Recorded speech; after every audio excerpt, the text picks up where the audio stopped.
அருள்மிகு பாம்பன் ஸ்ரீமத் குமரகுருதாச சுவாமிகளுடைய திருவடிகளை வணங்கிக் கொண்டு அவர் அருள் பெற்ற சுப்பிரமணியதாசர் உள்ளிட்ட அடியார் பெருமக்களாகிய உங்கள் அனைவர் திருவடிகளையும் வணங்கிக் கொண்டு இன்றைய நாள் சிந்தனையை தொடங்குகின்றேன். தொடர்ந்து சகராலய ரகசியம் அனுபவமாகின்ற வகையில் பாம்பன் சுவாமிகளுடைய சகராலய ரகசியம் நூலை நாம் சிந்தித்து வருகின்றோம்.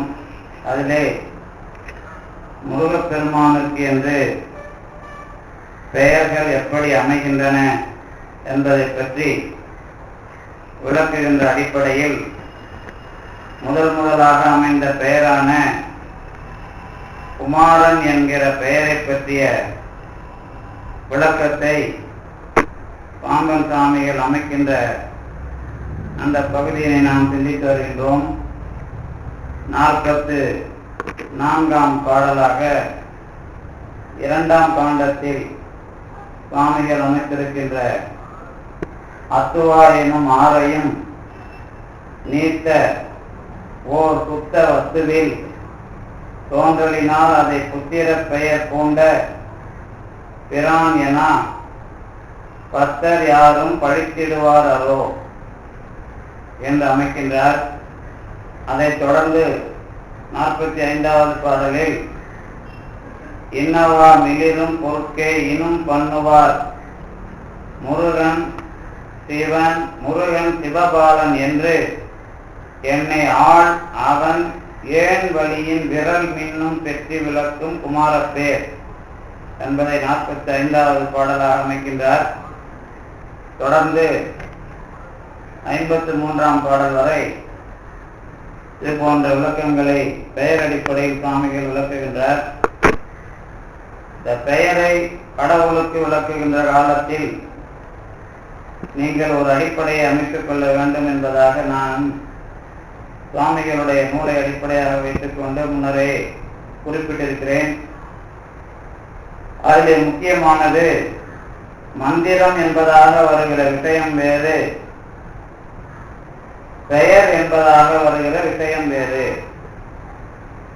மந்திரம் என்பதாக வருகிற விஷயம்தான் சிவய நம என்பதும் சுப்பிரமணியம் என்பதாக நீங்கள் முதலிலே அடிப்படையை அமைத்துக் கொள்ள வேண்டும். அதாவது இந்த மந்திரம் என்ற அடிப்படை ஏன் வருகிறது என்றால், உங்களுக்கும் பொருள்களுக்கும் என்ன தொடர்பு இருக்கிறது என்பதை விளக்குவதுதான் மந்திரத்தினுடைய அடிப்படை. அதே சமயத்தில் இந்த நமசிவாய என்கிற மந்திரம் ஒரு உருவத்தின் அடையாளமாக அல்லது பொருளின் அடையாளமாக இருப்பது. பொருளின் அடையாளமாக விளங்குகிற மந்திரம் என்பதுதான் பெயர் என்ற பெயரை பெறுகிறது. அதுவே பொருள்களை உறவாக சொல்லுகிற காலத்தில் அது பரம்பொருளுக்கு உரிய மந்திரமாக சொல்லப்படுகிறது. சிவபரம்பொருளுக்கு உரிய மந்திரம் சிவாய நம என்று உங்கள் எல்லோருக்கும் பயிற்சியிலே வந்திருக்கும். அதைத்தான் சென்ற வாரத்திற்கு முன்பாக நானும் குறிப்பிட்டிருந்தேன். சிவய நம என்பது சிவபெருமானுடைய மந்திரம். இதுதான் நமக்கு எல்லோரும் அல்லது சிவபெருமானை அடைவதற்கு உரிய மந்திரம். அதுதானே சிவாய நம இந்த சொல் அல்லது சிவய நம என்ற அந்த மந்திரம் சிவபரம்பொருளை அடைவதற்கு உரிய மந்திரம். தீ முதலா சென்று நீ ஓது குறித்து நான் முதலா ஓதில் அருள் நாடாது தீ முதலா சென்று நீ ஓது. என்ன அர்த்தம் அதுக்குன்னு கேட்டீங்கன்னா, சிவய நம என்கிற ஒரு மந்திரத்தை நமசிவே என்று மந்திரமாக எண்ணி ஓதாதே. அப்படி ஓதினால் உனக்கு அருள் வராது. நான் முதலா ஓதில் அருள் நாடாது. இது நான் சொல்லல, உமாபதி சிவாச்சாரியார் சொல்லுகிற வாக்கு. அப்ப சிகரத்தை முதலாக கொண்டு அந்த மந்திரத்தை ஓதினால் அருள் வரும். இது அடிப்படை. இப்ப இதை கேட்ட உடனே நமக்கு நல்லா இருக்குது, மந்திரத்தை தெளிவாக சொல்லிவிட்டேன். அடுத்தது சிவய நம அப்படின்னு பொருள் என்ன என்று கேட்டால், சிகாரம் என்பது இறைவன், பகாரம் பா என்பது அருள், ய என்பது ஆன்மா, நா என்பது திரோதம், மா என்பது மலம். இதை கேட்கறதுக்கு நல்லா இருக்கு. நீங்க உங்களுக்கு ஒரு கேள்வி வரல, ஏன்பா இதை கடவுளை ஓதி அருள் பெறுவதற்கு சிவயனமை என்று சொல்லுங்கள் என்று சொல்லுகிறீர்கள். சிவயனமை என்பதுக்குள்ள கடவுளும் இருக்கிறார், ஆன்மாவும் இருக்கிறது, மலமும் இருக்கிறது. இது சிவனுடைய பெயர் அல்லது சிவமந்திரம் என்று ஏன் சொல்லுகிறீர்கள் ஒரு கேள்விய கேட்கல நாம்.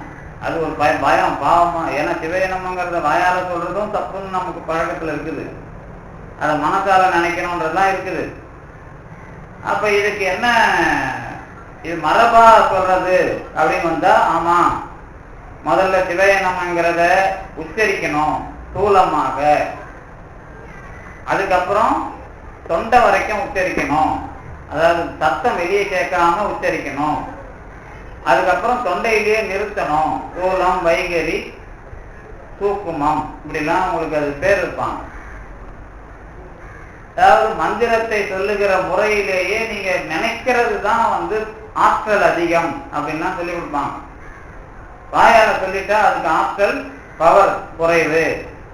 அதனால நீங்க சொல்லி தொண்டை வரைக்கும் கொண்டாந்து நிறுத்தினீங்கன்னா தான் பவர் அதிகம் அப்படின்னு சொல்லுவாங்க. அப்ப அதுக்கு என்ன அர்த்தமா இருக்கும்? இப்ப சிவயனம அப்படிங்கிறத சொல்றது, நினைக்கிறது அப்படிங்கிறது என்ன அர்த்தமா இருக்கும்? இப்ப நீங்க ஒரு நினைக்கிறது அப்படின்னு ஒரு விஷயம் இருக்குன்னு வச்சுங்களேன். நினைக்கிறதுனா என்னன்னு தெரியல. நினைக்கிறதுனா என்ன? படித்தத நினைக்கிறது, அது பாட்டை மனப்பாடம் பண்றது, அல்லது சொல்ல நினைக்கிறது. அப்புறம் எதெல்லாம் நினைச்சு பார்ப்போம்? நம்ம வாழ்க்கையில இருக்கிற அனுபவங்களே அல்லது சாப்பிட்டதை, போனதை, இருக்கிற எல்லா விஷயத்தையும் நம்ம அனுபவப்பட்டதெல்லாம் நினைச்சு பார்க்கறோம். அப்ப நினைச்சு பார்க்கறதுனா என்ன அப்படின்னு கேட்டா என்ன சொல்லுவீங்க? புதுசா ஒண்ணு இல்ல, அது உங்களுக்குள்ள ஏதாவது ஒரு தாக்கத்தை அது ஏற்படுத்தினால் தான் நினைச்சு பார்க்க முடியும். அப்ப சொல்ற விஷயமா இல்லாம நினைச்சு பார்க்கிற விஷயமா மந்திரம் வருதுன்னா என்ன அர்த்தம் கேட்டா, அதோட அனுபவம் உங்களுக்கு ஏதாவது வரணும். வாயால எவ்வளவு நாளைக்கு தான்ப்பா கத்தி கிடப்ப, உங்களுக்கு ஏதாவது அனுபவம் இருக்குதா அப்படின்னு கேட்டா, அது எனக்குள்ள என்னவா வரணும்? அனுபவமா வரணும். அப்படி இல்லைன்னா மந்திரத்தை நம்ம டேப் ரெக்கார்ட்லயே போட்டு விட்டு வேலையை பார்க்கலாமே. நான் அதை சொல்றது அப்படின்னா நான் அதுக்குள்ள ஏதாவது ஒரு வகையில இணையணும். அதுதானே பயிற்சி. இப்ப நீங்க உங்களுக்கெல்லாம் அதாவது மனநிலையில அல்லது உங்களுடைய என்னது, உங்களுக்கு என்ன மாதிரி உங்களுக்கு நினைப்பு வருது மந்திரம் சொன்னா, மந்திரம் என்று சொன்னா அந்த வார்த்தை ஏதோ ஒண்ணு தனியா கொண்டாந்து நிறுத்த போகுது அப்படிங்கிற மாதிரி ஒரு விஷயம் வரும் உங்களுக்கு.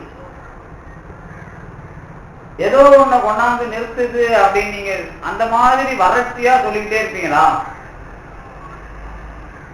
இப்ப ஒரு ஆளை பேரிட்டு கூப்பிடுறேன்னு வச்சுங்களேன், புதுசா போற ஒரு ஆளை பேரிட்டு கூப்பிட முடியாது. யாருக்கையாவது பேர் தெரிஞ்சு நீங்க பேரிட்டு கூப்பிடுறீங்க அப்படின்னு வச்சுங்க, அது என்ன அனுபவம் இருக்கும்? அந்த ஆள் தெரிவார். அதுக்கப்புறம் நீங்க ஒரு ஆளை கூப்பிடுறீங்கன்னு வச்சுங்களேன், எப்படி கூப்பிடுவீங்க? பேரிட்டு கூப்பிடுவீங்களா இல்ல சார்னு கூப்பிடுவீங்களா? எப்படி கூப்பிடுவீங்க? நாங்க பேரிட்டும் கூப்பிடலாம், சார்னு கூப்பிடலாம். ஆனா பேரிட்டு எப்படி கூப்பிடுவோம்? நமக்கு கீழே இருக்கிறவங்கள கொஞ்சம் மரியாதைக்குரியவங்கள சார்னு கூப்பிடுவோம். இன்னும் கொஞ்சம் அடக்கமா காது விட்டு வெளியே வராம ரொம்ப பெரிய ஆளா இருந்தா ஐயா அப்படின்னு நாங்க வாயை இழுத்து போனி குறுகி கூப்பிடுவீங்கல்ல.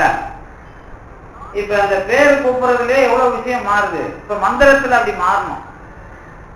மந்திரம் ஏதோ வறட்சியா ஊட்டுறது அல்லது உச்சரிக்கிற விஷயம் இல்ல. அது எப்படி உங்களுக்கு ஒரு ஆளை பேரிட்டு கூப்பிடுறதுல ஆளோட தகுதியும் நீங்க பழகிற விஷயமும் துணிக்குதோ, இப்ப கடவுளை நீங்க சிவயனமன் பயபக்தியோட கூப்பிடுவீங்க.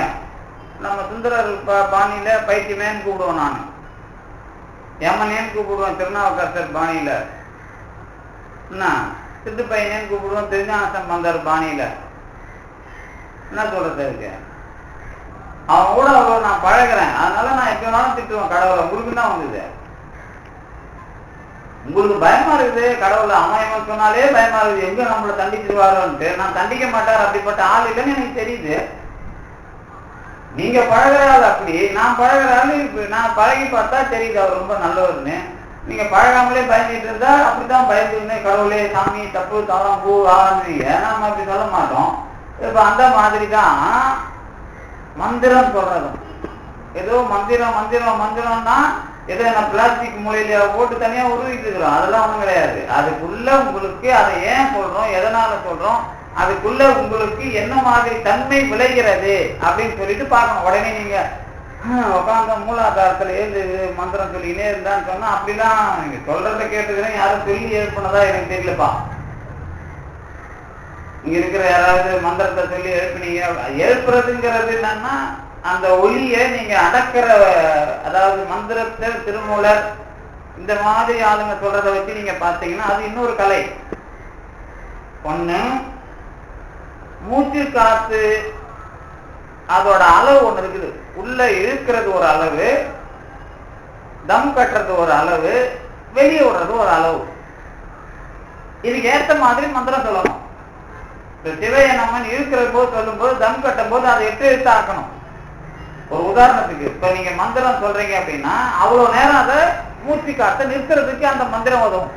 மந்திரம் மூச்சு காத்த நிறுத்துதா அப்படின்னு கேட்டீங்கன்னா உங்களுக்கு தெரியாது. மந்திரத்தோட அளவு, அந்த மாத்திரை அளவு உங்க மூச்சு காத்த நிறுத்துறதுக்கு உதவும். இப்ப மந்திரம் நிறுத்துதா, நிறுத்துறதுக்கு மந்திரம் உதவுதா? அப்படி கேட்டா என்ன பதில் சொல்லுவீங்க? அது தெரியல சார், அந்த அனுபவத்துல இருக்கிறவங்க தான் சார் சொல்லணும் அப்படின்னு சொல்றீங்க, அவ்வளவுதானே, வேற என்ன சொல்ல முடியும்? இதுதான் அந்த மூச்சு காத்த நிறுத்துறது பிராணனை வேலை செய்ய வைக்கிறது, அந்த மந்திரம் சொல்றது மனசை வேலை செய்ய வைக்கிறது. மனத்தையும் வேலை செய்ய வைக்கணும், மூச்சு அந்த பிராணங்கிற முக்கியமான காத்தையும் வேலை செய்ய வைக்கணும். மூச்சு காத்து இல்ல, மூச்சு காத்து மூலமா நீங்க பிராணனை தான் உதைக்கணும். அந்த பிராணம் தான் மற்ற காத்தை உதைக்கும். அந்த பிராணம் உடம்பு முழுக்க போகணும். அதுக்கு நடுவுல எங்கெங்க எந்தெந்த அளவுல இருக்கணும் அப்படிங்கறதெல்லாம் அது சரி பண்ணணும். இதோட கூட உங்க மனம் அந்த வேலை செய்யணும். இதெல்லாம் அதுக்குள்ள சேரணும். அப்படி சேர்ந்தாதான் நீங்க மந்திரம் சொல்றதுக்கு ஒரு அர்த்தம் இருக்கு, ஒரு பயிற்சி முறை இருக்கிறது அப்படின்னு அர்த்தம். சரி, இப்ப இந்த மந்திரம் இது ஒரு பக்கம் சொல்லிட்டேன். இது எல்லாத்துக்கும் மேல மூல மந்திரம் சிவாய நம்ம சொல்றீங்க இல்ல, அப்ப இந்த மந்திரத்துக்கு அந்த மந்திரத்துக்கு என்ன வித்தியாசம் இருக்குது? சிவைய நம்மன்னு சொன்னா வெறும் காத்து விஷயம் மனம் மட்டும் இல்லப்பா, உலகத்துல இருக்கிற அடிப்படை விஷயம் எல்லாத்தையும் அதுல பட்டியல் போட்டு சொல்லுது.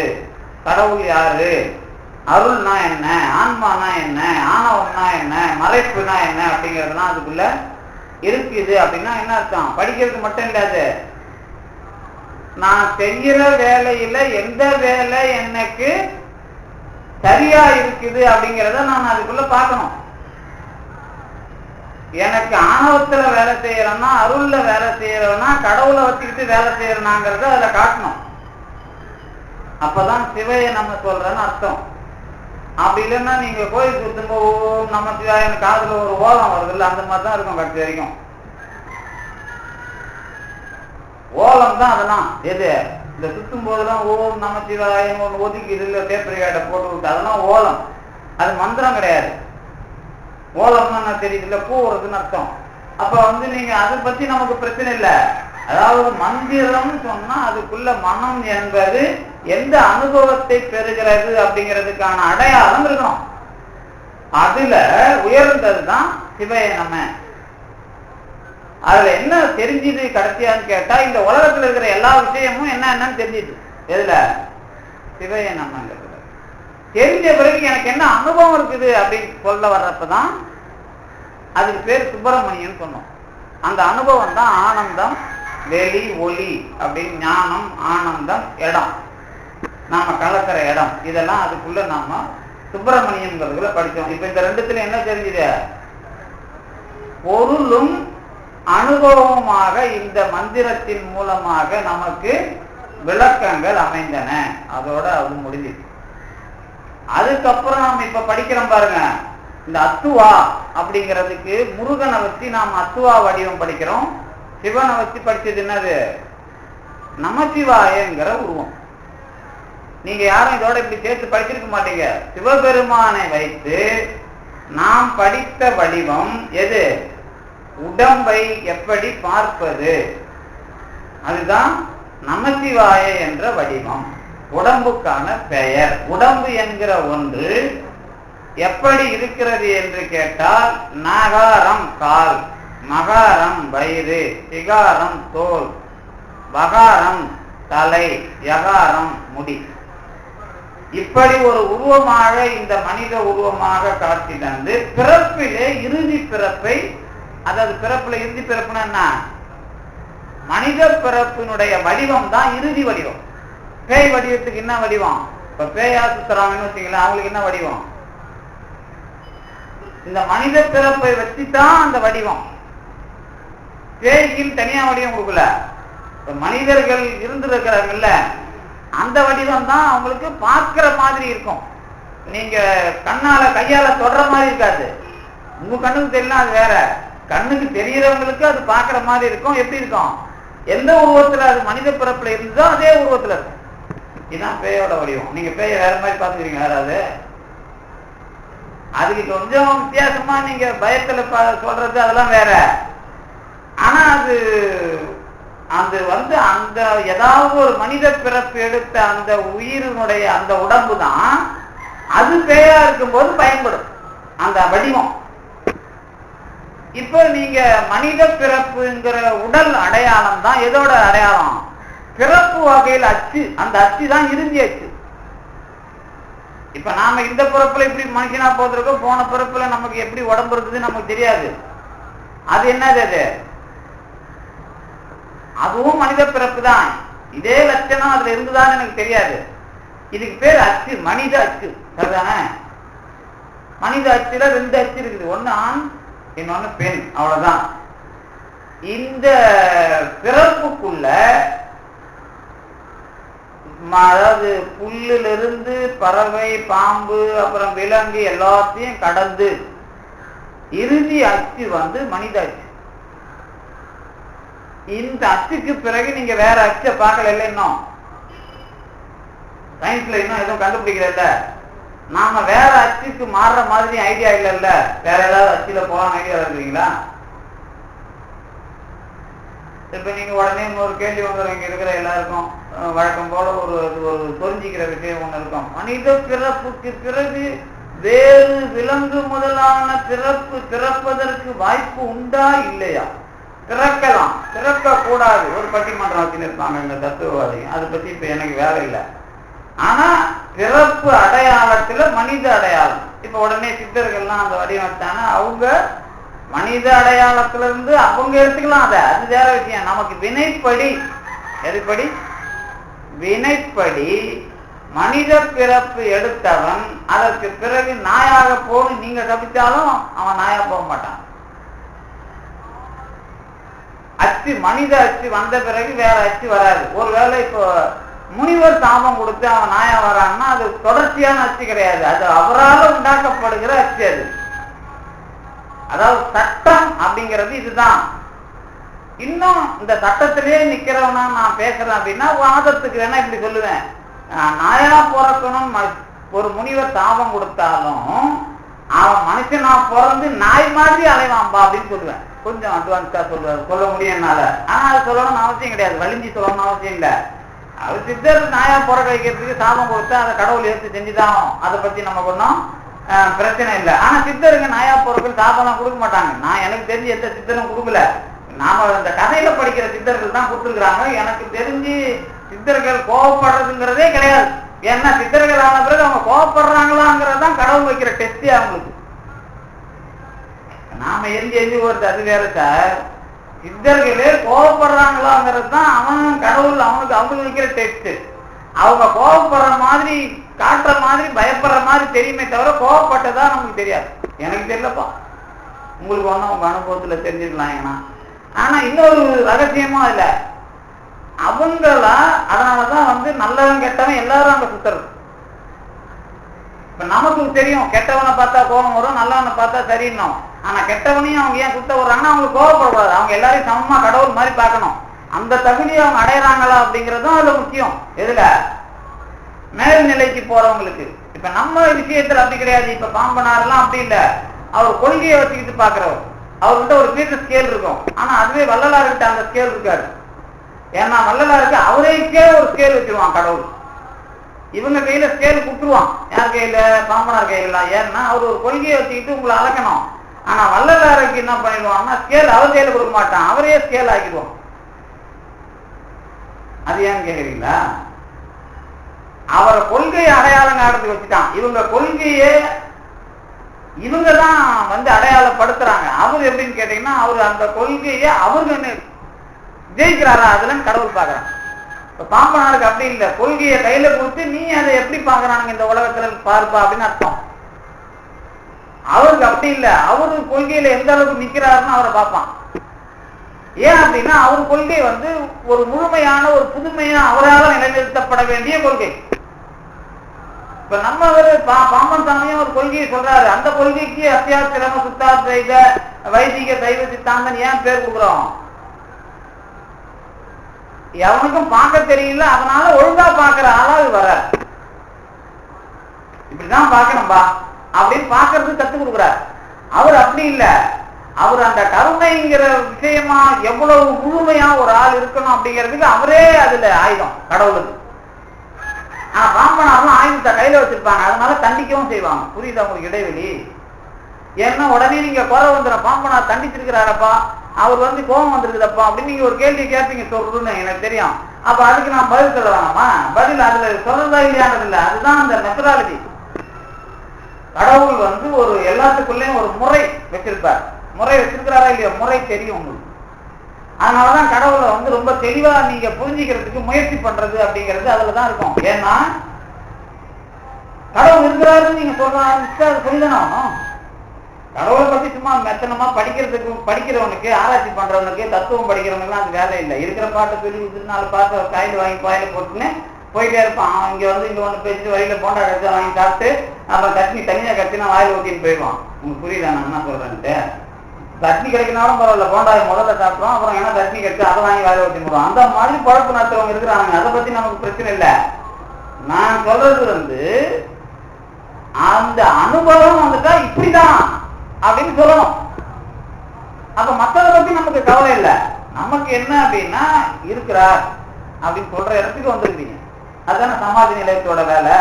அப்ப இருக்கிறாருன்னு சொல்றப்ப அவர் ஒரு மெத்தட் வச்சுக்கிறாருப்பா, அவர் ஒரு அணுகுமுறை இருக்குப்பா அப்படின்றத நீங்க அனுபவிக்கணும். அதுதான் மந்திரத்தோட வேலை.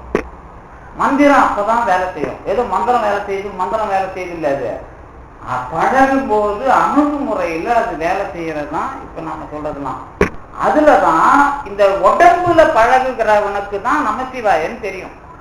அதுதான் படைத்தல், காத்தல், அழித்தல், அருளல், மறைத்தல்ங்கிற 5 சிவம் மூலமாக நமக்கு கிடைக்கிற அந்த நடனம். அதே நடனம் பின்னாடி சிதம்பர ரகசியம் அல்லது தகராலய ரகசிய நடனமா, குகேசன் மா நடனமா தெரியணும். எப்ப தெரியும்? இந்த உடம்பை தாண்டி உலகம் முழுக்க உடம்பா வச்சிருக்கிற முருகன் வடிவம் தெரியணும். அதுக்கு பேர் தான் அத்துவான்னு பேரு. இப்ப என்ன இருக்குது இதுக்குள்ள என்ன ரகசியம் இருக்கு சொல்லுங்க பார்ப்போம். இப்ப நான் 2 விஷயம் சொன்னேன். ஒண்ணு உடம்பு நமசிவாயங்கிறது, உலகம் குமாரன் அப்படிங்கிறது. அதுதானே அத்துவா வடிவம் சொன்னார். அத்துவான்னு நம்ம என்ன படித்தோம்? மந்திரம், பதம், வண்ணம், தத்துவம், புவனம், கலை, 6 அத்துவா. இந்த 6 அத்துவா தான் இந்த உலகத்தின் வடிவம். இந்த பூமி மட்டும் இல்ல, இருக்கிற நீங்க என்னெல்லாம் உங்களுக்கு படிக்கிறீங்களோ சயின்ஸ்ல, அது எல்லாமும் ஒரு வடிவமா போட்டீங்கன்னா, இன்னும் மந்திரமே அன்னைக்கு காலத்துல மந்திரமே மாமுடியா அது தொடங்கி வண்ணம் வரைக்கும் பாதம், இதெல்லாம் நீங்க ஒரு முருகனுடைய வடிவமா அத்துவா அப்படின்னு ஒரு வடிவமா பார்த்தோம். உங்க உடம்ப நம்ம நமசிவாயன் பார்க்கறதுக்கும் அத்துவாங்கிறத கடவுளோட வடிவமா பார்க்கறதுக்கும் என்ன வித்தியாசம்? ஏதாவது தெரியுதா? அதாவது நம்ம உடம்பு நமசிவாயன், அதாவது சிவபெருமான் நடனம் நீங்க படிக்கிறீங்களா, ஐந்தொழி நடனம், நடராஜரோட நடனம். அது என்ன அப்படின்னு கேட்டீங்கன்னா, இந்த உடம்புக்கு ஆடுற நடனம். அது முதல்ல அதுதான் கால் வச்சுக்கிட்டு ஆடுற நடராஜர். இந்த நடராஜர் ஆடும்போது இந்த உடம்பு உயிரோட இருக்கும் ஏதோ இந்த உலகத்துல. அப்பதான் சாப்பிட்டா உயிர் வாழும். இதுதான் நடராஜரோட வேலை. இதுதான் ஐந்தொழில் செய்தல்: படைத்தல், காத்தல், அழித்தல், மறைத்தல், அருளல். 5 தொழிலை செய்கிற நடராஜர் ஆட்டம்னு சொல்லுவாங்க. இந்த சமயத்துல மட்டும் இல்ல, இந்த உடம்புக்கே நமசிவாயங்கிறது தான் அந்த உருவத்தோட கோட்டு உருவம். இப்ப நீங்க இது இங்க இருக்கிறீங்கன்னு வச்சுங்களேன், இந்த பில்டிங்கை வரைபடம் வரைஞ்சி காட்டுங்கன்னு சொன்னீங்கன்னா எப்படி வரைவீங்க? ஒரு அப்ரூவலுக்கு பிளான் வரைகிறாங்க இல்ல, அந்த மாதிரி வரைஞ்சி காட்டணும். அந்த மாதிரி இந்த உடம்புக்கு அப்ரூவல் பிளான் வந்து நமசிவாய. அதை நீங்க ஒரு சிங்கிளா எழுதி பார்க்கறது, அது ஒரு 3 டைமென்ஷன்ல எழுதி பார்த்தீங்கன்னா ஒரு நல்ல ஸ்ட்ரக்சரான உடம்பு கிடைக்கும். இதுதான் நமசிவாய சொன்னா ஒரு உடம்போட வடிவம் தெரியும். வேள்வியில தெரியுது அப்படின்னா சொல்றது அதான். இந்த உடம்பு அப்படிங்கிற விஷயத்துக்கு சொன்ன ஒரு வடிவம், அதே வடிவத்துலதான் கடவுள் இருக்கிறார். அதான் நடராஜர் வடிவம். அவருக்கு நமக்கு ஒரே விஷயம் தானே, எது உடம்பு. அதாவது உடம்புனா மாயைன்னு இல்ல, அந்த உருவம் பாக்குறதுக்கு நடராஜர் கொஞ்சம் ஒன்னா தானே இருக்குது. என்ன சார் நீங்க குடிமி வச்சில்லைன்னா அவர் வச்சிருக்கிறாரு, அதுக்காக நான் என்ன பண்றது? அது நடராஜர் உருவம் மனித உருவம் தான், அது ஒன்றும் சந்தேகம் இல்லை. உடனே நீங்க வந்து ஒரு கேள்வி வரும், வந்து இதுல பெண்கள் எங்க சார் இடம் இருக்குன்னு ஒரு கேள்வி கேட்டா என்ன பண்ண சொல்லுவீங்க? எங்கேயாவது இடம் இருக்குதா இருக்கு? நடராஜர் யார் தெரியுமா உங்களுக்கு? அவர் ஆனா பெண்ணான்னு கேட்டா அலின்னு தான் சொல்லுவாங்க. ஆமா, வந்து அதனாலதான் கூத்தன்னு பேரு. கூத்தன்னு சொன்னாலே நீங்க அதுல போய் சேரும். இது எதுக்கு சொல்றேன்னா, சும்மா இதை நீங்க ரொம்ப எல்லாம் ஆராய்ச்சி பண்ணாதீங்க. நர்த்தகி நடராஜின்னு ஒருத்தன் இருக்கிறான் தெரியுமா உங்களுக்கு? அவன் வந்து நல்ல உலக புகழ் பெற்ற நடன கலைஞர், பரதநாட்டிய கலைஞர். அவன் தான் சொல்லுவான், நாங்க தான் வந்து நடனம் ஆடுவதற்கு தகுதி உடையவர்கள். அப்படின்னா என்னன்னா, உங்களுக்கு எல்லாம் அனுபவிச்சாதான் அந்த உணர்ச்சி பாவத்தை வெளியே காட்ட முடியும் டான்ஸ்ல. அவங்க தான் நினைச்சு ஆடுறதுக்கு தகுதி உடையவர்கள், ஏன்னா அவங்களுக்கு அனுபவம் கிடையாது. இப்ப நீங்க எல்லாம் மாறிடும், உங்களால தெளிவா பண்ண முடியாது. நாங்க தான் நினைச்சு பாவத்தை வெளிப்படுறதுக்கு தகுதி உள்ளவர்கள், நாங்க தான் நடனத்தினுக்கே பிறந்தவங்க அப்படின்பாங்க. அவர் பேட்டியில சொல்லுவார் அந்த நர்த்தகி நடராஜி. இப்ப எதுக்கு இதை சொன்ன அப்படின்னா, இந்த கடவுள் நீங்க இங்க வந்து மனித உருவம் ஆனா பெண்ணான்னு உங்களை மாதிரி நிறைய கிறுக்குகள் இருக்கிறாங்கல்ல, அவங்க எல்லாம் கேள்வி கேட்டா நான் அவங்களுக்கும் பதில் சொல்லணும் இல்லப்பா. சரி பரவாயில்ல, அது அழியா இருக்கிறான்றதுனால மட்டும் இல்ல, நீங்க உடனே ஆணாதிக்கத்துக்காக வந்துதான் அப்படிங்கிறப்ப சைவம் என்ன பதில் சொல்லுன்னு ஒருத்தர் என்ன மைக்கு பிடிச்சி கேட்டா நான் என்ன பதில் சொல்லுவேன்? இல்லப்பா ஒரு அழிதான் முதல்ல சொல்லுவேன், ஆணும் இல்லை பெண்ணும் இல்லை அப்படின்னு முதல்ல சொல்லுவேன். சரி பரவாயில்ல, அது முதல்ல அது சொல்லுவோம். அம்மாவும் ஆடுறாங்க, காலையும் ஆடுறாங்க தெரியுமா, முதல்ல அவங்க தான் ஆடுறாங்க அப்படின்னு அதையும் சொல்லுவோம். எனக்கு வந்து இதுல வந்து பட்டிமன்றம் வைக்க முடியாது. கடைசியா என்ன சொல்லுவோம்னா, இந்த நடனம் உடம்ப வச்சு மட்டும்தான், அந்த மனித உருவம் மட்டும்தான், அதுல பால் அடையாளம் கிடையாது. உங்க உடம்புல நீங்க அனுபவிக்கிறதுக்கு நடராஜர் வடிவமும் அது. அதை தாண்டி கொஞ்சம் ஆன்மா அப்படின்னு வரும்போது அதுக்கு என்ன கிடையாது, இடுப்பு வரைக்கும் தான். அது ஆணும் கிடையாது பெண்ணும் கிடையாது. அதான் தியாகராஜர். அதுக்கப்புறம் ஆளே கிடையாது, அது ஜோதி, அவ்வளவுதான். இதுதான் வந்து உங்களுக்கு எதுவா பாக்குறீங்கப்பா, நாம சிதம்பர ரகசியமா பாக்குறீங்க. புரியுதா? சிதம்பர ரகசியமா பாக்குறதுன்னா என்னன்னா, சிதம்பரத்திலேயே ஆயிரங்கால் மண்டபத்து நடராஜரை பார்க்கிறது உடம்பு, நடராஜர் மண்டபத்திலேயே பார்க்கிறது உயிர், ரகசியமா பார்க்கிறது கடவுள். இது ஞாபகத்துல எப்பவுமே இருக்கணும் உங்களுக்கு. ஆயிரங்கால் மண்டபத்துல நடராஜர் அபிஷேகம் பார்க்கறீங்கன்னா உங்க உடம்பு யோக மரபுல நல்லா வந்து பால் சாப்பிடும், அவ்வளவுதான். ஆத்மா நகத்துல இருக்கிற பால் பசு பாலாய் பொழியும். 1000 இதழ் தாமரை விரிந்து உங்க உடம்பு நிலையான உடம்பாக மாறும். அவ்வளவுதான். எது? ஆயிரங்கால் மண்டபத்து நடனம். கொஞ்சம் அப்படியே வந்து நடராஜர் இருக்கிற இடத்திலேயே ஒரு நடனம், அது வேற நாள்ல வரும். அந்த நடனம் பார்த்தா உங்க ஆன்மாவை பார்க்கறதா அர்த்தம். அதுல கடவுள் என்ன பண்றாருன்னு கொஞ்சம் ரகசியத்துக்குள்ள போனீங்கன்னா தான் கடவுளை பார்க்கறதா அர்த்தம். உடம்பு, உயிர், கடவுள். அப்ப அந்த கடவுள்னு பார்க்கும்போது எது இல்ல, அங்க உருவமே இல்லை, வெறும் ஜோதி தான். இததான் நாம தகராலய ரகசியம் படிக்கிறோம். இப்ப நான் என் உடம்ப வச்சு நமசிவாயன் பார்க்கிற ஆளு அத்துவான்னு ஒரு பெரிய கடவுள் வடிவமா பார்க்கறதுக்கு என்ன இடைவெளி? இப்போ என்ன புரியுது? இவ்வளவு நேரம் சொன்னோமே, அதை தாண்டி நீங்க என்னமோ அதுக்கு நேரம் பதில் சொன்ன மாதிரி தெரியல சார், என்னமோ சொல்லிட்டு என்ன புரியுதுன்னு கேட்கறீங்களா சார் அப்படிங்கிறீங்களா? அதானே. அதாவது எதுக்கு அதை இவ்வளவு நேரம் சொன்ன அப்படின்னா, இந்த உடம்ப வச்சு நான் சொல்லும் போது சிவபெருமான்னு சொன்னேன்ல, இப்ப முருகன் சொல்லும் போது எல்லாத்தையும் அத்துவான்னு சொல்றேன்ல. இப்ப என் உடம்பும் இந்த விஸ்வமாக இருக்கிற கடவுளுமாக பார்க்கணும் அப்படின்னு சொன்னா, என் உடம்புல மட்டும் பார்த்தா அந்த கடவுள் பெரிய கடவுளை நான் பார்க்கிறேன்னு இல்ல. இந்த விசுவமா பார்த்த பிறகுதான் என் உடம்புல இருந்து இந்த உலகத்தை நான் பார்க்கும் போதுதான் கடவுள் என்கிற வெளியே நான் பார்க்க முடியும். ஏதாவது புரியுதா? இல்ல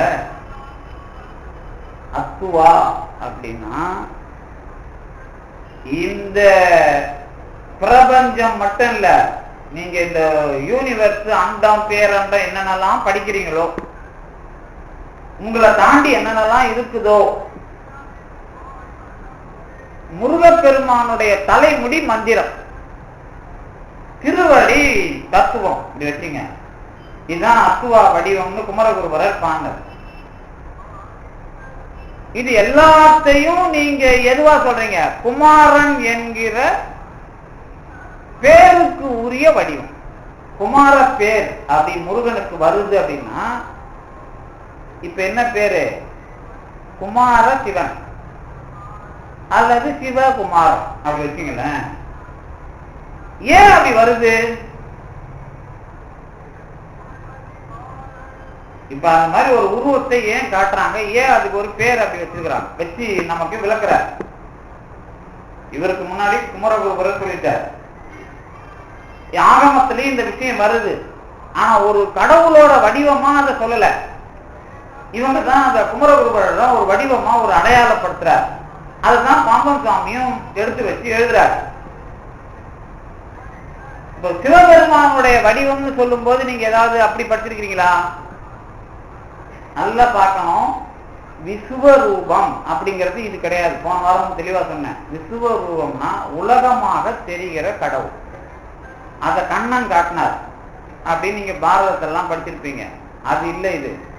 இது அண்டங்கள் அல்லது பேரண்டங்கள் எல்லாமாக இருக்கிற ஒரு கடவுள். அந்த வடிவம் தான் அத்துவாங்கிற வடிவம். அந்த வடிவத்தை நான் பார்க்கிறேன் அப்படின்னா என் உடம்புங்கிற வடிவம் தான் அதுக்கு துணை செய்யும். என் உடம்போட பேர் என்ன? அதுக்கு மந்திரம் என்ன? நமசிவாயம். இந்த உலகங்கிறதுக்கு வடிவம் என்ன? அத்துவா. இந்த உலக வடிவம் முருகன் அப்படின்னு சொன்னா, நமசிவாயங்கிறது சிவனுடைய விஷயம் சொன்னா, இப்ப நீங்க என்ன பாக்குறீங்க? இப்போ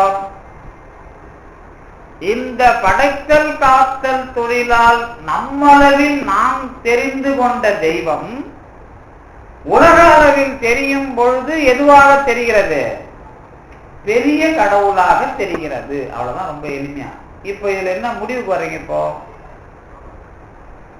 இதுல என்ன முடிவுக்கு வர்றோம்? அனுபவம்னு வருது இல்ல? எது? சுப்பிரமணியம்னு சொல்லி சத்து, அதாவது ஆனந்தம், அறிவு, வெளி, அந்த அனுபவத்துக்கு உரிய ஒரு மந்திரமா சுப்பிரமணியம் அப்படிங்கிறத பாத்தீங்கல்ல? இப்ப அந்த மந்திரத்தினுடைய உருவம் தான் எது? அத்துவா. இப்ப நீங்க பொருளா தெரிந்து கொள்ளும் பொழுது சிவம் என்றும், அதனுடைய கடவுள் நிலையாக சொல்லும் பொழுது எது குமாரன் என்று வருவதனால இப்ப நம்ம சிவகுமாரன் அப்படின்னு நீங்க சேர்த்து வச்சு பாக்குறீங்க. இப்ப என்னவா இல்ல அது, என்னவா இல்ல அது, ஒரு பிள்ளையா இல்ல, ஒரு முழு விஷயமா இருக்குது. இப்ப அந்த பாட்டை மறுபடியும் படிச்சு பாருங்க.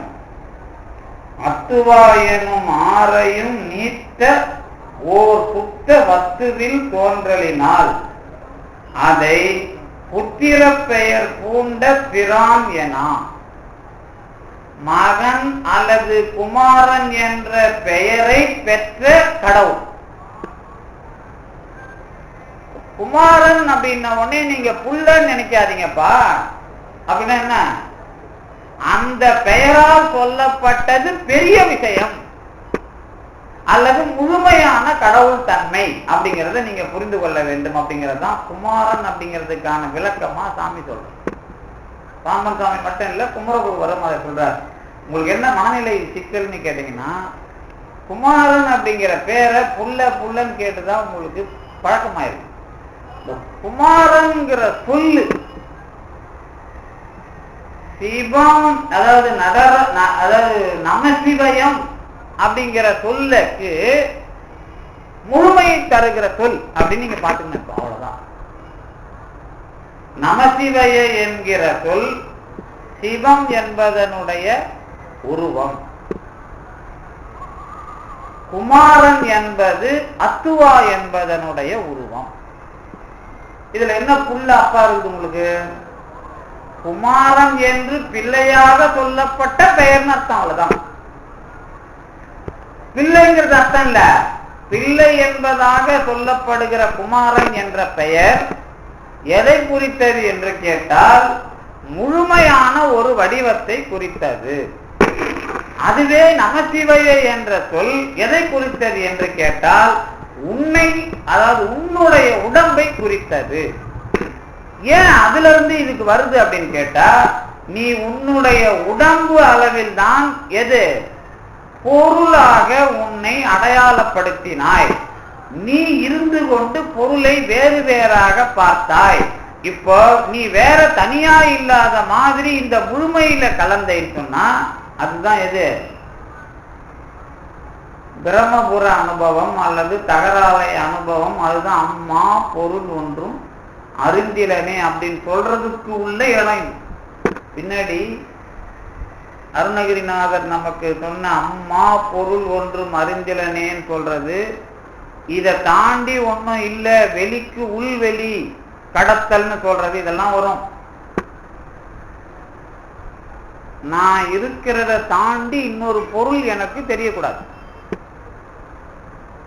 அதுக்கு என்ன புரியுது? இப்போ நீங்க உட்காந்துக்கிறீங்க. இப்ப நேற்று கூட அதை சொன்னாரு, சென்றடையாத திருவுடையானை அப்படின்னாரு. உடனே இது சென்றடையாத திருன்னா அது இல்லப்பா, அதுக்கு அர்த்தம் போறதும் வர்றதுமா இருக்கிற செல்வம். செல்வம்னா போறது, சென்று, அடையாதுன்னா வர்றது.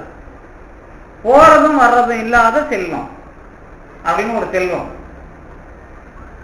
அது நம்ம உலகத்துல எல்லாருக்கும் போற வர்ற மாதிரி செல்வம் இருந்து போகும் வரும், இந்த மாதிரி ஒரு விஷயம். இது அப்படி இல்லை. இந்த அம்மா பொருள் அப்படிங்கிறதுக்கு இப்ப நீங்க உட்காந்துக்கிறீங்க, உங்களை தாண்டி நானும் உட்காந்துட்டு இருக்கிறேன், என்ன தாண்டி நீங்க உட்காந்துட்டு இருக்கிறீங்க. என்னை தாண்டி யாரும் இல்லை அப்படின்னு நான் எப்ப சொல்ல முடியும்? எனக்கு அயலா யாரும் இல்லை அப்படின்னு எப்ப சொல்ல முடியும்? அதுக்குதான் அந்த தகராலய ரகசிய அனுபவத்தோட முடிவிடும். தகராலய ரகசியம் ஒண்ணு முருகப்பெருமான் விஷயமா படிக்கிறீங்கல்ல, அதோட முடிவான அனுபவம் என்ன அப்படின்னா, மா பொருள் ஒன்றும் அறிந்திலனே. இதுக்கு பாம்பன் சாமி தான் தெளிவான விளக்கம் தகராலய ரகசியத்துல தொடக்கத்திலே இருக்கார். என்ன எழுதாருன்னா, எனக்கு அயலாக எந்த ஒரு பொருளும் தெரியவில்லை. இததான் நம்ம உபநிடத்துல பூமா அப்படின்னு சொல்றாங்கலாம் நான் சொல்லியிருக்கிறேன். எந்த ஒரு பொருளை கடந்து எதுவும் இல்லையோ, எந்த ஒரு பொருள் எல்லாவற்றின் உள்ளும் இருக்கிறதோ அந்த பெரிய பொருள் பூமா அப்படின்னு அவங்க எழுதிப்பாங்க. என்னன்னு அர்த்தம் கேட்டீங்கன்னா, நீங்க எல்லாத்துக்குள்ளயும் இருக்கணும், உங்களை கடந்து வேற ஒண்ணும் இருக்கக்கூடாது. அதுதான் அதுக்கு அர்த்தம். இப்ப இன்னொரு மாதிரி சொல்றேன் பாருங்க.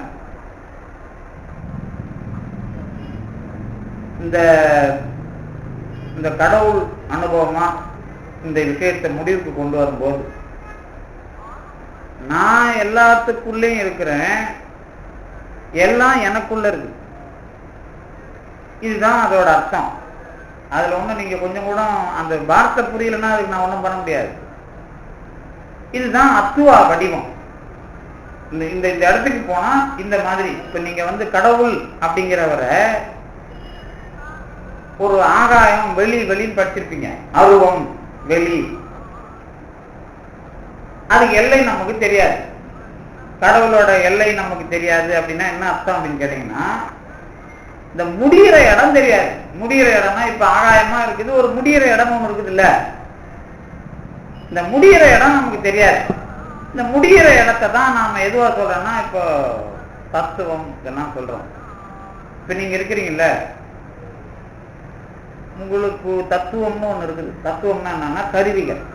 கை இருக்குது, கால் இருக்குது, தலை இருக்குது, கண் இருக்குது, மூக்கு இருக்குது, எல்லாம் கருவி. இதெல்லாம் தத்துவம். உங்களுக்கும் கண்ணு இருக்குது, அவருக்கும் கண்ணு இருக்குது, உங்களுக்கும் காது இருக்குது, அவருக்கும் காது இருக்குது. ஆனா உங்க காது வேற, அவர் காது வேற, அவர் மூக்கு வேற, உங்க மூக்கு வேற. ஆனா மூக்குங்கிற பேர்ல தான் எல்லாருக்கும் மூக்கு இருக்கு, சரிதானே? எல்லாருக்கும் மூக்கு இருக்குது இல்ல. இப்ப கடவுள்ங்கிறவர் உங்க மூக்காவும் இருக்கணும், அவர் மூக்காவும் இருக்கணும், அவர் காதாவும் இருக்கணும், உங்க காதாவும் இருக்கணும், அவருக்கும் காது இருக்கணும். இது மாதிரி ஏதாவது நினைக்க முடியுதா உங்களால? அதாவது இந்த உலகத்தில் இருக்கிற எல்லா அத்துவாவாகவும் அவன் இருக்கிறான், அவனும் அத்துவா வடிவமாக இருக்கிறான். அப்படி புரிஞ்சுக்கணும் முதல்ல. அதுதான் குமரகுருபரர் சொல்றது. இப்போ உங்க காது வேற, அவர் காது வேறங்கிறப்ப உங்க தத்துவம் வேற, அவர் தத்துவம் வேற. அதுல சந்தேகம் இல்லையா? உங்க தத்துவம் வேற, அவர் தத்துவம் வேற. ஆனா எல்லாருக்கும் தத்துவம் என்ன? பேரளவுல ஒண்ணும் சொல்லிடக்கூடாது. நீங்க எல்லாருக்குமான தத்துவம் அப்படின்னு ஒண்ணு இருக்குது. அததான் கடவுள் வடிவமா சொல்றேன். இப்ப அந்த இடத்துல நீங்க போயிட்டா உங்க மூக்காவும் அவர் மூக்காவும் எல்லாரும் மூக்காவும் தத்துவங்களா இருக்கிற விஷயம் கடவுள் என்கிற வடிவத்துக்குரிய தத்துவமா இருந்துட்டா நான் தனித்தனியா உங்களை தாண்டி நான் இருக்க மாட்டேன். நான் புரியுது. இது ஒரு காது, இது ஆகாயம் மாதிரி தண்ணி மாதிரி இல்ல. அதாவது இப்போ உங்களுக்கு எல்லாருக்கும் ஒரு சாம்பார் சாப்பாடு போறோன்னு வச்சுங்களேன், சாம்பார் வச்சு சாப்பாடு போறோன்னு வச்சுங்களேன், இல்லைன்னா ஒரு கேன் தண்ணி வாங்கி எல்லாருக்கும் ஒரு டம்ளர் தண்ணி கொடுப்பேன். இப்போதைக்கு அது முடியும்னு வச்சுங்களேன். எல்லாருக்கும் ஒரு டம்ளர் தண்ணி கொடுத்தாரு. தண்ணி தானே கொடுத்தேன் எல்லாருக்கும். உங்களுக்கு கொடுத்த தண்ணி வேற, அவருக்கு கொடுத்த தண்ணி வேற, ஆனா தண்ணி தானே எல்லாம். அந்த மாதிரி நான் இதை சொல்லல. உங்க தண்ணி வேற, அவர் தண்ணி வேற. புரியுதா? இந்த தண்ணிங்கிற ஒரே விஷயம்தான் எனக்கு வந்தது வேற, அவருக்கு வந்தது வேற. இதெல்லாம் தத்துவம். உங்களுக்கு வந்த தண்ணி தத்துவம் வேற, அவருக்கு வந்த தண்ணி தத்துவம் வேற. உங்களுக்கு இருக்கிற காத்து வேற, அவருக்கு இருக்கிற காத்து வேற, ஆனா காத்து ஒண்ணுதான். இந்த மாதிரி அதை புரிஞ்சிக்க கூடாது. எத இப்ப நான் கொஞ்ச நேரத்துக்கு முன்னாடி சொன்னால, அத இந்த எல்லாமாகவும் இருக்கிற விஷயத்துல எல்லாமாகவும் நாம கலக்கும் போது எல்லாமே எனக்கு தனியா இல்லாம நான் அதோட இருக்கணும். இப்ப நான் கடவுள்னு ஒரு ஆள் இருக்கிறார், அவர் தண்ணியா இருக்கிறார் அப்படின்னு வச்சுங்களேன். கடவுள் தண்ணி மாதிரி இருக்கிறார். உங்களுக்கு கொடுத்த தண்ணி வேற, அவர் கொடுத்த தண்ணி வேற. ஆனா தண்ணிங்கிற ஒரு விஷயத்துக்குள்ள நான் ஒரு உப்பா கலந்துறேன்னு வச்சுங்களேன். உங்களுக்கு கொடுத்த தண்ணியிலையும் உப்பு இருக்குது, அவருக்கு கொடுத்த தண்ணியிலையும் உப்பு இருக்குது. சரிதானே? அந்த மாதிரி கலக்கிற விஷயம்தான் என்னை தாண்டி ஒரு பொருள் இல்லை அப்படின்னு அர்த்தம்.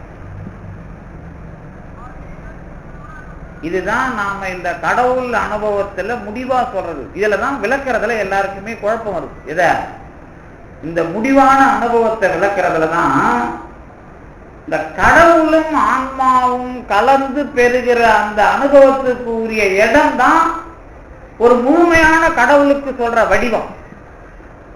அந்த வடிவத்துக்கு பேர் தான் அத்துவா. சரி, கடவுள் அப்படிங்கிற ஆள் யாரு? சுத்த வஸ்து, சுத்தமான வஸ்து, அதான் சொல்றாரு. ஆனா அவரை ஒரு வடிவமா ஆக்கும் போது அது செகண்டரி, அடுத்த நிலைன்னு அர்த்தம். இந்த அடுத்த நிலையை தான் குமாரன் சொல்றோம். அதுவே நான் வேற மாதிரி சொன்னேன். எப்படி சொன்னேன்? சிவம் அப்படிங்கிற விஷயமா வரும்போது நம்ம உடம்பு நம சிவைய, அதுவே உலகமா வரும்போது குமாரன் சொன்னா இல்லையா? இப்போ குமாரன்கிறதே எது?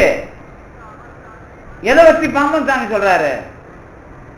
அது சிவன்கிறது இல்ல, ஒரு சுத்தமான பெரிய பரம்பொருள் வடிவம் என்ற இரண்டாவது நிலையை பெறும்போது குமாரன் பெறுதுங்கிறார். இப்ப என்ன இதுக்குள்ள முடிவுக்கு வரீங்க? இப்ப எல்லாத்தையும் எல்லா பிரச்சனையும் சொல்லிட்டேன், எப்படி எப்படிலாம் அர்த்தம் இருக்குதுன்னு சொல்லிட்டேன். இப்ப ஒரு முடிவுக்கு வரணும். என்ன முடிவுக்கு வரணும்? இந்த குமாரன் என்ற அந்த பெயரால் நடுவில் அது நிக்குது. குமாரன் அப்படின்ற பெயர் நிக்குது. அப்படி வச்சுங்க. இப்போ இதுக்கு வடிவம் அத்துவா. நமசிவையங்கிற வடிவத்தை நோக்க இது முழுமையான வடிவம் குமாரன் பெருசு. இதுல சிவம் அப்படிங்கிறது படைத்தல் காத்தலோட நிக்குது. அதுதான் நடராஜரா வரும்போது நமசிவையங்கிற உடம்பு. அவ்வளவுதான். இறைவனுக்குன்னு ஒரு உடம்பு வரும்போது அது குமாரன். அவ்வளவுதான். அதுக்கு மேலதான் ரொம்ப குழப்பக்கூடாது. அந்த வடிவம் ஏன் குமாரன்னு பேர் பெறுதுன்னு கேட்டீங்கன்னா, கடவுள்ங்கிற பெரிய பரம்பொருளுக்கு பேர் கிடையாது. அது என்னது? சுப்பிரமணியம் தான். அந்த பேரு ஒரு வடிவமாக தெரிகிற காலத்துல, அதாவது தத்துவம், பதம், என்னது, மந்திரம், பதம், வண்ணம், தத்துவம், புவனம், கலை, இதுக்குள்ள எல்லாம் அடங்கிடும். அந்த வடிவமா வரும்போது அடுத்த நிலையா பார்க்கணும். எதோட அடுத்த நிலையா? சுத்தமான கண்ணுக்கு தெரியாத கடவுளினுடைய ஜோதி வடிவத்தினுடைய அடுத்த நிலை தான் எது? அத்துவா என்கிற முழுமையான வடிவம். அப்ப கடவுள் என்கிற ஒரு முழுமைத்தன்மை சுப்பிரமணியத்தை நோக்க அதுவே குமாரன் என்ற பெயரை பெற்று அத்துவா வடிவமாக தெரிகிறது. அது இங்கிருந்து பார்க்கும்போது பெருசு. எங்கிருந்து? நமசிவைய என்கிற உடம்பு தன்மையிலே இருந்து நாம் கலக்க போகிற பெரிய ஒரு உடம்பு தன்மையாக அத்துவா இருக்கிறது. அப்படி பார்த்தீங்கன்னா தான் ஒரு முழுமையான கடவுள் தன்மையில நம்முடைய அனுபவத்தை பெறுவதும் அதற்கு உரிய இடமுமாக சொல்லுவது. இப்ப அதுல இன்னொரு நுட்பம் சொல்றேன் பாருங்க. நேற்று வள்ளலாருடைய அருட்பெருஞ்சோதி அகவல் நடத்தணும். அதுல அவர் சொல்றாரு, திருநிலை தனிவெளி சிவவெளி எனும்போர் அருள்வெளி பதிவளர் அருட்பெருஞ்சோதின்னு ஒரு அகவல். அதுல என்ன நுட்பம்னு கேட்டீங்கன்னா, நாம பார்க்கிற வெளி பெரிய வெளி அது அருள், அவ்வளவுதான். ஆனா அது இதுன்னு சொல்ற விஷயமா வந்து இதுன்னு சொல்ல முடியாத கடவுளுக்கு அது இடம், அதுல வளர்கிற அருட்பெருஞ்சோதினார். இதேதான் இப்ப நீங்க புரிஞ்சுக்க. அத்துவா அப்படின்னா இப்ப நீங்க என்ன பாக்குறீங்க? கடவுள் என்பதனுடைய இடம், அது உருவம் அல்லது வடிவம், நீங்க எதை வேணாலும் சொல்லிக்கலாம். ஆனா கடவுள் என்பது எதுன்னு கேட்டா சுப்பிரமணியம். ஏன்னா நீங்க அங்கதான் அனுபவிக்க போறீங்க. ஆனா நீங்க எடுக்கிற உடம்பு எது? இந்த அத்துவா உடம்பையே நீங்க பெறுவீர்கள் அர்த்தம் இருக்கு. அந்த நிலையை பெற்றால்தான் எந்த ஊர்ல கூப்பிட்டாலும் அந்த அருளாளர் வருவார். எந்த ஊர்ல போய் நீங்க ஒரு அருளாளரை கூப்பிட்டாலும் அந்த அருளாளர் எப்படி வருவார்? மகான் இந்த அத்துவா வடிவத்தை கலக்கிற காலத்துலதான் வரும். அதான் அவங்களுக்கு இடம். எது திருவான்மியூர் தான் இடம், பரப்பன் வளர்ச்சி தான் இடம் கிடையாது. எந்த ஊர்ல போய் கூப்பிட்டாலும் அங்க வந்து நிப்பாங்க. இந்த இடத்துல என்ன அப்படின்னு கேட்டீங்கன்னா, அந்த பூமி அந்த தன்மையை பெறுகிறது. அத நீங்க போய் வந்து பெறலாமா பெற முடியாது அப்படின்னு கேட்டீங்கன்னா, அதுல ஒரு சின்ன நுட்பம் இருக்குது. என்ன நுட்பம் தெரியுமா? எந்த ஊர்ல இருந்தாலும் இப்ப நான் பாம்பன் சாமியை பார்க்கலாம், அதுக்கு எனக்கு என்ன தகுதி வேணும்? நான் எந்த ஊர்ல இருந்தாலும் பார்க்கலாம், அதுக்கு என்ன தகுதி வேணும்? இங்க போனாதான் பார்க்கலாம், அதுக்கு என்ன தகுதி இருக்கும்? ஒரு சிலர் புக்கை எடுத்து பக்கம் பக்கம் படிச்சாதான் புரியும், ஒரு சிலர் பார்த்த உடனே புரியும். அவ்வளவு பழகி இருக்கிறான்னு அர்த்தம். நீங்க நல்லா பழகினீங்கன்னா அந்த இடத்துக்கு போய் தான் பிடிக்கணும்னு அவசியம் இல்லை. நீங்க எந்த அளவுக்கு பழகிறீங்களோ அந்த அளவுக்கு அந்த இடத்துக்கும் போயா. அதனால எடுத்த உடனே போகக்கூடாதுன்னு சொல்லக்கூடாது, போகணும்னு சொல்லக்கூடாது. அது அவனுடைய தகுதியை பொறுத்து அது விளங்குது, அவ்வளவுதான். அதுக்கு எவ்வளவு விளக்கம் இருக்குதுங்கிறது உங்களுக்கு கேள்வி கிடையாது. இப்ப கடவுள் எல்லா இடத்துலயும் இருக்கிறாரு, ஏன் வந்து மதுரையில கடவுள் விளங்கல அப்படின்னு திருநள்ளாறு இடத்த திருஞான சம்பந்தத்துக்கு பிடிக்கிறாரு? கடைசி வரைக்கும் அவர் மதுரைக்கே பாட்டு பாடல, திருநள்ளாருக்கு தான் பாட்டு பாடுகிறாரு, வேற வேற ஊருக்கு தான் பாட்டு பாடுகிறார். ஆனா பாடினதுலாம் மதுரையில. ஏன் அதை பண்ணணும்? கடவுள் எங்கும் நிறைந்திருப்பவன், நீக்கமர நிறைந்திருப்பவன் தானே கடவுள். ஏன் அவர் வந்து அதை பண்ணல? இதுதான் அத்துவா. இந்த கான்செப்ட் அத்துவா இருந்தாதான் புரியும். அத்துவா கருத்து தெரிஞ்சாதான் இது புரியும். இந்த இடத்துல இந்த விஷயம் விளங்கலைன்னா எதை பிடிச்சி இழுத்துன்னு வந்து அந்த இடத்த விளங்க வைக்கணும் அப்படிங்கறதான் இந்த அத்துவா வடிவம் பேசினாதான் புரியும். அதனாலதான் உலகத்துல வந்து தனி திருநள்ளாறு போனா ஒரு சேட்டலைட் கூட வேலை செய்யலைங்கிற மாதிரிலாம் சொல்லுவாங்க சும்மா. அப்புறம் சில இடத்துல காந்த பூமி என்பாங்க, இப்போ இலங்கையெல்லாம் காந்த பூமின்பாங்க. அதாவது சில இடத்துல வந்து இந்த மாதிரி அமைப்பு இருக்குது அப்படிம்பாங்க. இது சயின்டிபிக்காவும் பதில் சொல்லுவோம், ஆன்மீகமாகவும் பதில் சொல்லுவோம். ரெண்டுத்துக்கும் ஒரே விஷயம், இடம் ஒண்ணுதான்.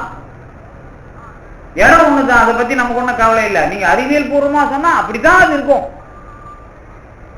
அவ்வளவுதான் அது இருக்கிற விஷயம். இப்ப நீங்க போய் வந்து எனக்கு ஒரு விஷயத்தை தீர்த்து கொடு, இப்படி ஒரு விஷயம் இருக்குது, இங்க போகணும் அப்படின்னு ஒரு இடத்துக்கு போகணும் அப்படிங்கிறதுல தப்பு கிடையாது. ஏன் அப்படின்னா நம்ம தகுதிக்கு அதான் வழி. அருளாளர்களுக்கும் அப்படி ஒரு விஷயம் கடைசியில் இருக்குது, நாம அதை மறுக்க முடியாது. ஏன்னா சுந்தரர் இங்க இருந்து அங்கேயும் கேரளாவுக்கு போய் போகணும், இங்கேதான் இருந்தாரு, அங்கேயும் கேரளாவுக்கு போய் அங்கிருந்து ஏன் போகணும்? வேற வேலை இல்லையா அவருக்கு? ஏன் இங்கேயே பெருமான் பண்ணல? அங்க போய் அவர்கிட்ட போய் அவர்கிட்ட அவர் குளிக்க வரதுக்குள்ளே ஏன் கிளம்பி போகணும்? ஆர்டர் வருது, நீ கிளம்பு கிளம்பு அப்படின்னு. அப்புறம் அவருக்கு பின்னாடி அவர் முன்னாடி ஓடணும். இந்த வேலை ஏன் நடக்குது அப்படின்னா அந்த அமைப்பு அந்த இடத்துல அது அது அந்த அந்த அந்த அமைப்பை அந்த இடம் சார்பாக கடவுள் அமைக்கிறார். இதை உணர்றதுதான் அத்துவா. ஆனா உங்க உடம்ப வச்சு நீங்க பாத்தீங்கன்னா நமச்சிவாய். இப்ப எது உங்களுக்கு நீங்க உங்க அளவுல நின்றுட்டா நமச்சிவாயன் ஆயிடும். வெளி உலகத்துல நீங்க ஜெயிக்கிறதுனா அத்துவாவும். அப்ப அத்துவாங்கிறது பெருசு, அதுதான் வந்து நாம எதுவா பாக்குறோம்? குமாரனா பாக்குறோம். நீங்க 5 முகத்தோடு அதோ முகமும் தந்து, அதுதான் குமரகுருபரர் சொல்றது. அப்ப அது 5 விட்டுட்டு தனியா 6 கொடுக்கல, 5ஓட சேர்த்துக்கிட்டு 6ஆவதா கொடுக்குறாரு. அப்படிதான் அது வருது.